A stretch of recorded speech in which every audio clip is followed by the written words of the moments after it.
지난주에 우리 차세대 사역부에서 우리 젊은 우리 부부를 초청해서 행사를 가졌습니다. 그래서 준비를 많이 하셨고 또 준비를 잘 하셔서 하여튼 좋은 시간이었습니다. 그래서 참 고생을 많이 하셨는데 또 좋은 성과도 내고 아무튼 좋았습니다. 우리 정말 감사한 일입니다. 우리 교회가 이제 정말 젊은이들이 교회에 올 수 있는 그런 교회가 되도록 우리 성도님들 기도해 주시고 응원해 주시고 격려해 주시기를 바랍니다. 어느 교회든 예배 시작하기 전에 이 강대상에 물 한 컵을 올려놓는 것이 거의 어느 교회나 자동으로 되어 있습니다. 그래서 이러한 봉사를 정성껏 하시는 분들이 어느 교회마다 다 있습니다. 제가 원래 비염이 굉장히 심했었습니다. 아주 만성이었죠. 근데 제가 이제 섬에 가서 목회를 하면서 이 비염이 거의 치료가 되었죠. 그래서 섬에서 목회할 때는 이 비염으로 고생한 적이 별로 없습니다. 확실히 좋은 공기, 좋은 환경, 이것이 건강과 질병에 굉장히 중요하구나 하는 것을 제가 몸소 체험할 수가 있었습니다. 제가 전주에 다시 나왔는데 조금 생겼습니다. 그 전처럼 심하진 않고요. 노아 방주교회에서도 강대상에 냉수 한 컵을 올려놓는 그런 권사님이 계셨습니다. 근데 제가 섬에서는 이렇게 별로 가래가 끓지 않고 그런 바람에 예배 중간에 제가 물을 마실 일이 거의 없었습니다. 그래서 별로 의식을 못했는데 어느 날 보니까 어떤 권사님이 매번 새물을 갈아 넣는 것이었습니다. 그래서 제가 그 모습을 보면서 문득 그런 생각이 들었어요. 내가 물을 안 먹는 것이 이게 또 그렇겠다. 저 권사님은 저렇게 매번 예배 때마다 새물을 갖다 올려놓는데 저걸 어떻게 안 먹는 것도 참 그러네, 이런 생각이 들었어요. 그렇다고 또 굳이 먹을 그런 기회가 없는데 먹기도 그렇고요. 그래가지고 그런 생각을 하다가 제가 이 강대상에 이제 예배드리러 올라오면 저도 이제 그 기도를 하는데 그 기도할 때마다 기도 제목을 하나 더 만들었죠. 그래서 강대상에 물 한 잔을 올려놓는 권사님을 위해서 제가 기도를 하게 되었습니다. 오늘 우리가 함께 읽은 본문 말씀을 근거로 제자의 이름으로 이 작은 자에게 냉수 한 그릇을 대접하는 권사님에게 놀라운 상을 내려 주십시오, 이렇게 기도하게 되었습니다. 그리고 그 이후 지금까지 습관이 되어서 매번 예배 시작 전에 제가 강대에 올라와서 기도를 하는데 정성껏 냉수나 차 한 잔을 올리는 권사님을 위해서 제가 기도를 하고 있습니다. 그리고 그 기도를 마친 후에는 그 다음에 이어서 교회를 위해서 이름 없이 빚도 없이 수고하는 분들을, 그런 성도님들을 위해서 제가 기도하고 있습니다. 여러분들 잘 의식하지 못하실 텐데요. 저도 모를 때가 있겠죠.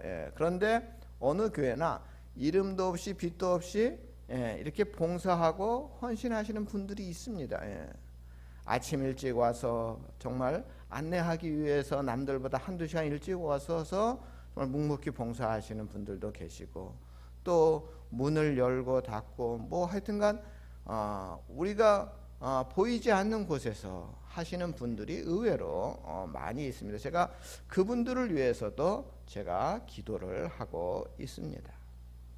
냉수 한 그릇이라도 제자의 이름으로 대접하는 자에게 제자의 상을 주시겠다고 하신 하나님께서 교회를 위하여 헌신하는 우리 성도님들의 수고를 받으시고 하나님께서 반드시 꼭 상을 내려달라는 기도를 제가 항상 하고 있습니다. 우리 교회에도 이름 없이 빚도 없이 아무도 모르게 헌신하는 성도님들이 있다는 사실을 우리 성도님들이 꼭 아셨으면 좋겠고요. 우리 성도님들도 생각날 때마다 이렇게 이름 없는 헌신자들을 위해서 기도해 주시면 좋겠습니다. 오늘 본문의 내용을 간략히 설명하면 예수님은 당신을 따르던 많은 제자들 중에서 12명의 제자들을 따로 세워서 사도로 임명하시고 그들을 전국 각지로 보내셔서 전도하게 하셨습니다.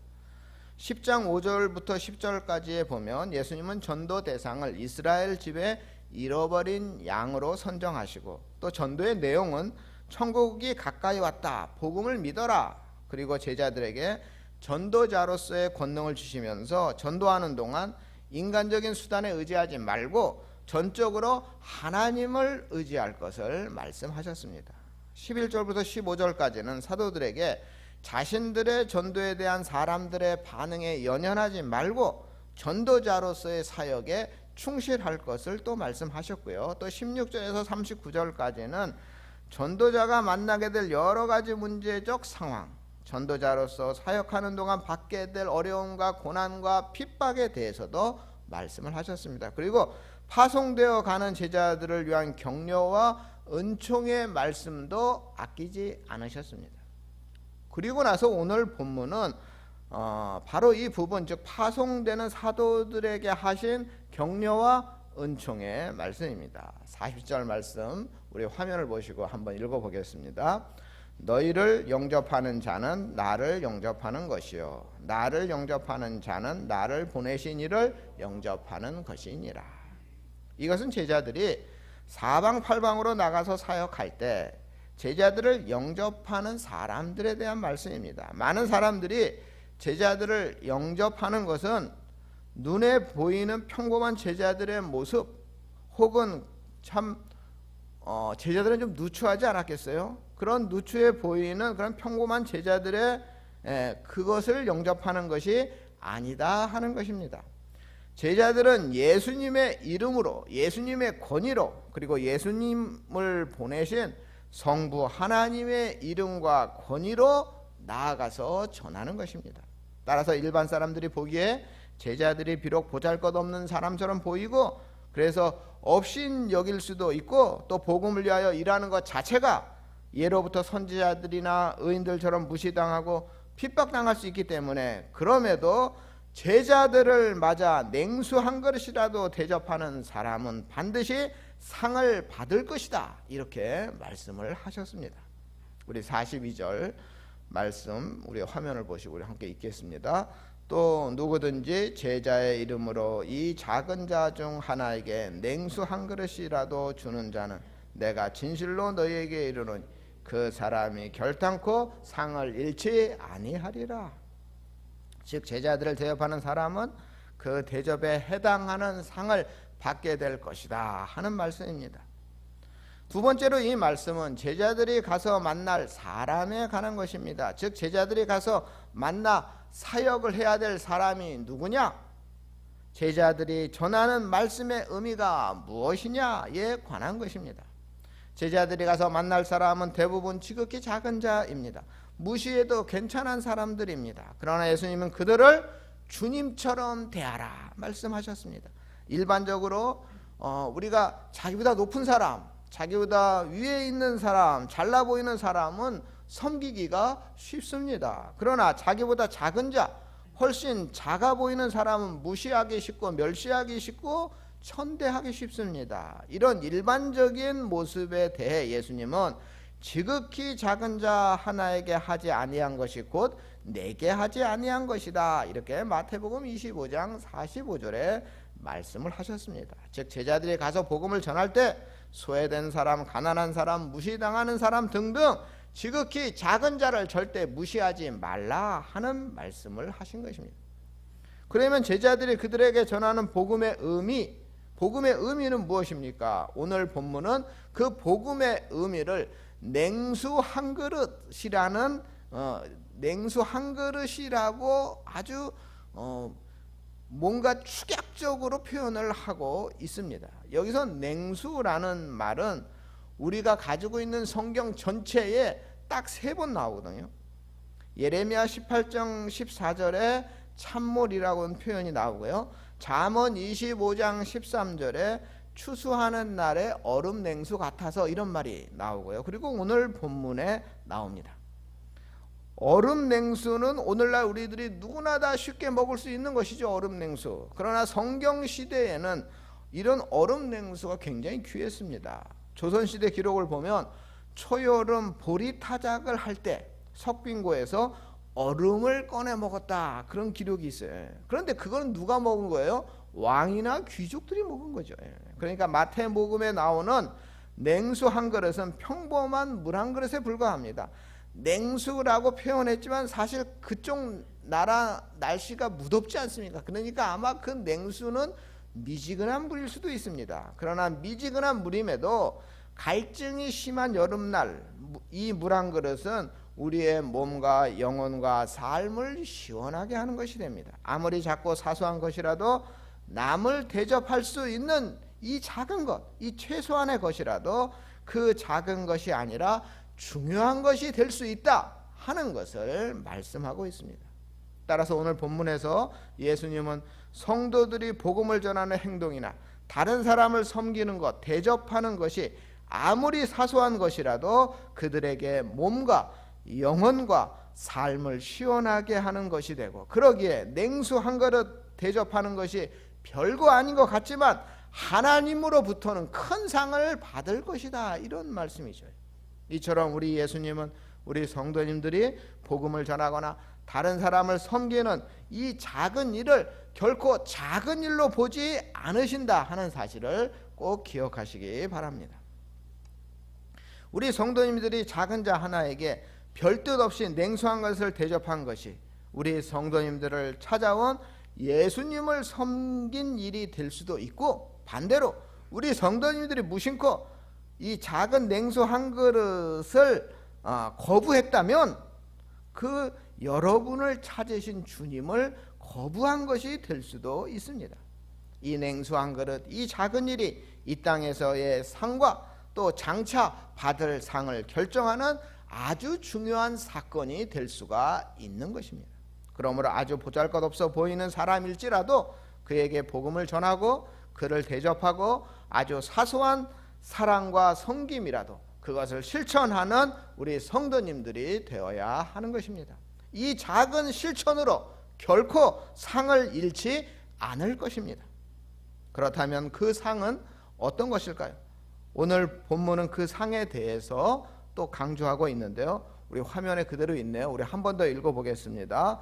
또 누구든지 제자의 이름으로 이 작은 자 중 하나에게 냉수 한 그릇이라도 주는 자는 내가 진실로 너에게 이르노니 그 사람이 결단코 상을 잃지 아니하리라.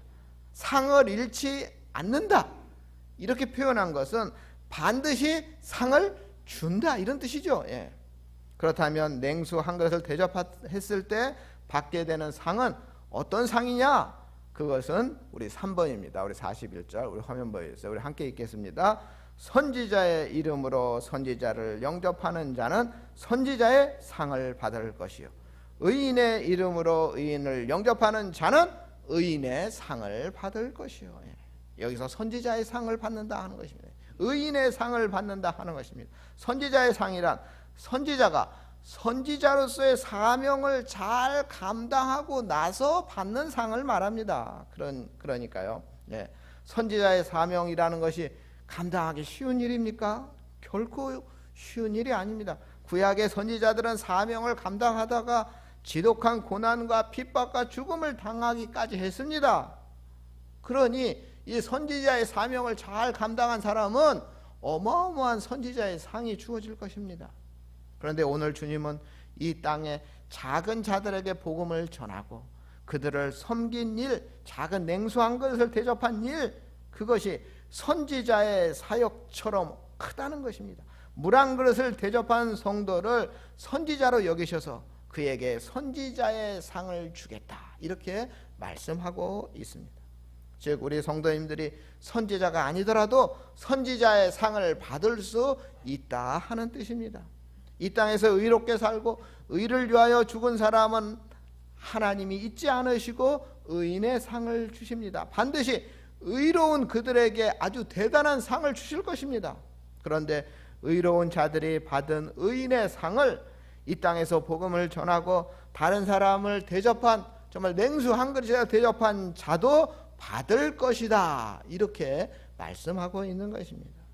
그리고 여러분, 제자들 역시 특별한 사람들 아닙니까? 예수님의 제자들 얼마나 특별합니까? 예수님을 따르던 수많은 무리 중에서 12명을 택하여 사도로 세우신 주님이 사도들을 통하여 이루신 일이 얼마나 많고 놀랐습니까? 이 제자들, 이 사도들이 받았던 그 상을 우리 성도님들도 받을 수가 있습니다. 어떻게 받느냐? 정말 복음을 전하고 정말 물 한 그릇을 대접함으로써 제자들이 받을 상을 받게 된다는 뜻입니다. 우리 성경에는 대접을 잘해서 상 받은 예들이 많습니다. 시돈 땅 사르밧 과부 이야기, 여러분 잘 아십니다. 그녀는 매우 힘든 상황에서 선지자 엘리야를 대접했습니다. 그녀의 섬김은 정말 안타까운 가운데서도 정성을 다한 건 아닙니까? 아들과 함께 마지막으로 먹고 죽으려던 그 작은 것, 하지만 자신의 전부 전체를 엘리야에게 대접했습니다. 그러나 그 사르밧 과부가 받은 하나님의 은총은 놀라운 것이었습니다. 아브라함의 정권을 위임받은 늙은 종 엘리에셀, 메소포타미아 땅에 가서 정말 이삭의 부인을 선정하기 위해서 가지요.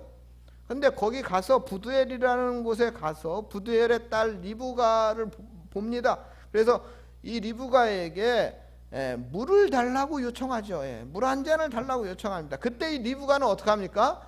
엘리에셀에게만 물을 주는 것이 아니라 엘리에셀과 함께 온 사람들, 그 많은 낙타들에게까지 다 그 물을 길어서 주지요. 정말 이렇게 대접한 이 리브가는 복의 근원이 되었던 이삭의 아내가 되었습니다. 신약 성경에 보면 사마리아 수가성의 야곱의 우물 곁에서 기구하고 복잡한 인생을 살고 있던 한 여인이 예수님에게 물 한 잔을 대접함으로써 그의 인생이 바뀐 그런 일도 우리가 잘 알고 있습니다.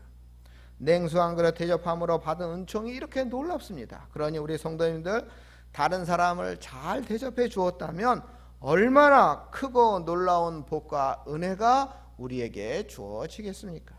선지자를 영접하면 선지자가 누리는 그 혜택을 동일하게 누리게 됩니다. 이것이 선지자를 영접하는 자들이 받게 되는 선지자의 상입니다.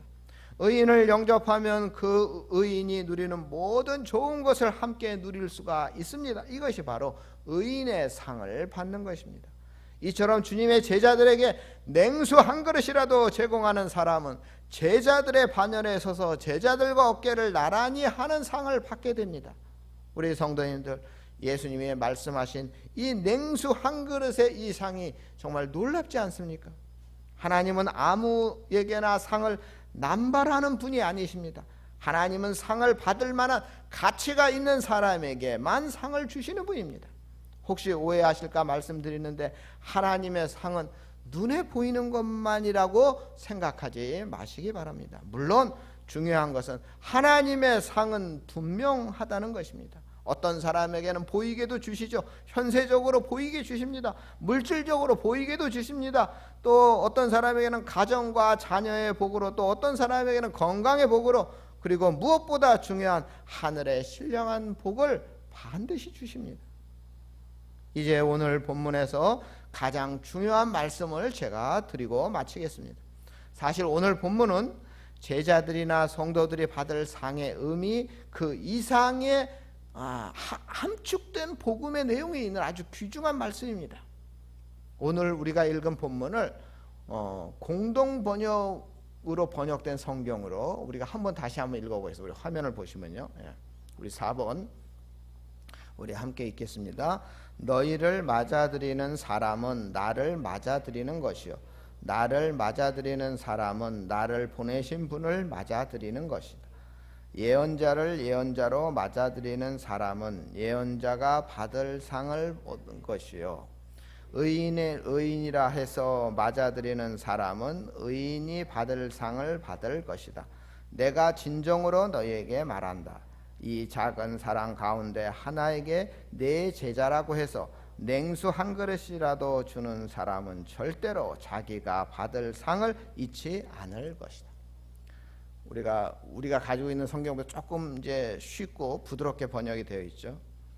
오늘 본문 말씀은 예수님도 파송되는 제자들도 아닌 제자들을 맞아들이는 사람에게 관한 복음의 말씀입니다. 이 제자들을 맞아들이는 사람, 즉 예수님은 제자들이 아닌 제자들을 영접할 사람들을 향해 제자들을 영접하는 사람은 예수님과 나아가 하나님을 영접하는 것이다, 이렇게 말씀하고 있는 것입니다. 그리고 누구든지 그들을 선지자로 영접하는 사람은 선지자의 상을 받을 것이고, 그들을 의인으로 여겨서 영접하는 사람은 의인의 상을 받을 것이고, 그들을 예수님의 제자로 영접하는 사람은 제자의 상을 받을 것이다, 이런 말씀입니다.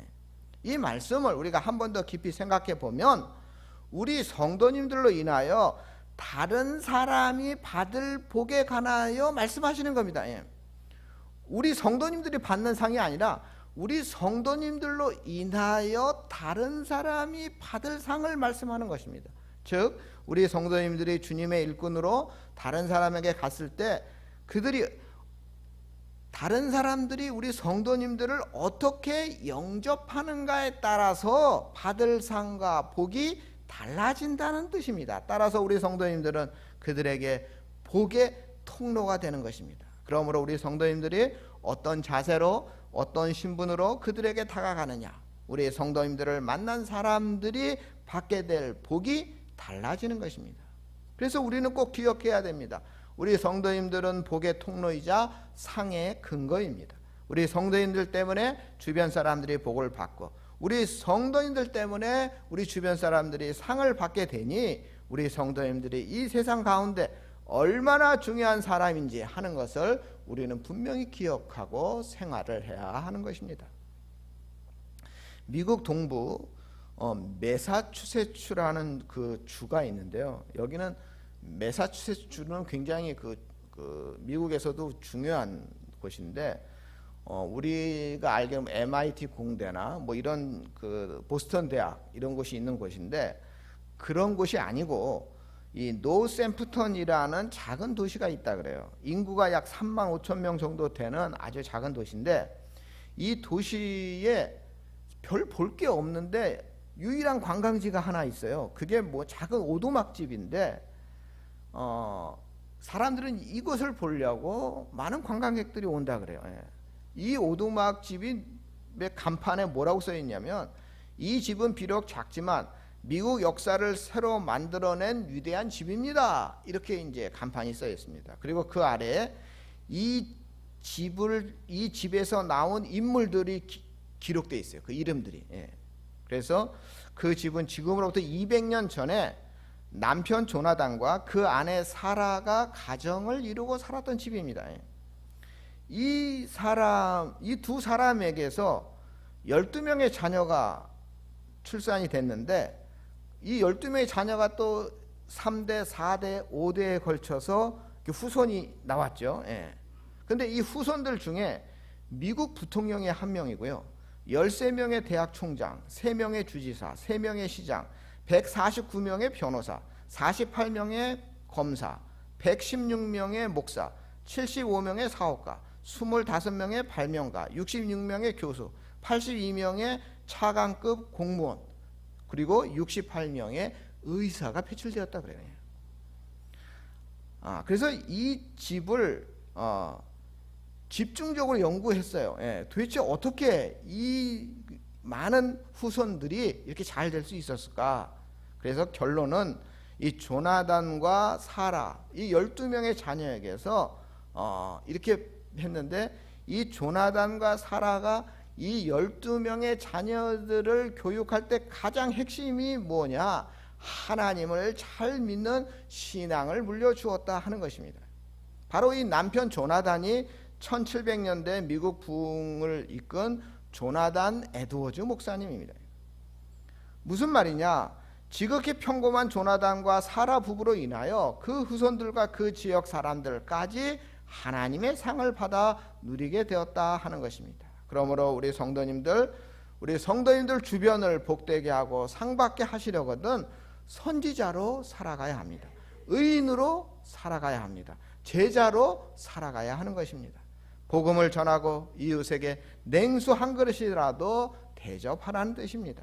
우리 전원교회 성도님들로 인하여 우리 주변 사람들이 선지자의 상을 받고 의인의 상을 받고 제자의 상을 받게 되시기를 주님의 이름으로 축원합니다. 사랑의 하나님, 우리 성도님들은 모두 주변 사람들에게 하나님의 복을 전하도록 하나님의 상을 받도록 부름받은 거룩한 성도들입니다. 지극히 작은 자일지라도 냉수 한 그릇을 선지자의 마음으로 전하게 하시고 의인의 마음으로 전하게 하시고 제자의 마음으로 전할 수 있게 하여 주시옵소서.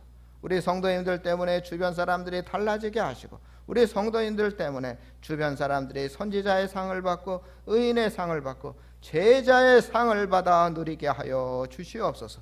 우리를 구원하신 예수님의 이름으로 기도드립니다. 아멘.